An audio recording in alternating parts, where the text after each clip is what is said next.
Believe in yourself.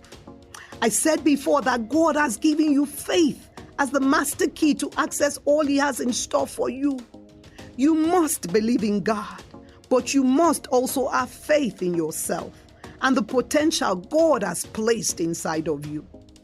I got married at the tender age of 24, at which time my husband was already a pastor. I struggled at the onset as I tried to adjust to the role of being a pastor's wife.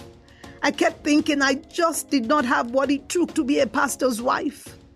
One day as I was praying, I heard God say to me, "You need to see yourself the way that I see you." That shift in perspective gave me the self-belief that I indeed had what it takes, not only to be a pastor's wife, but to be a pastor myself. Self-belief should not be confused with self-confidence. Self-confidence is ordinarily about having trust in one's ability, your qualities, and your judgment.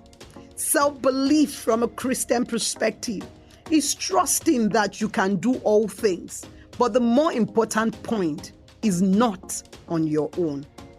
Instead, it is trusting that you can do all things through God.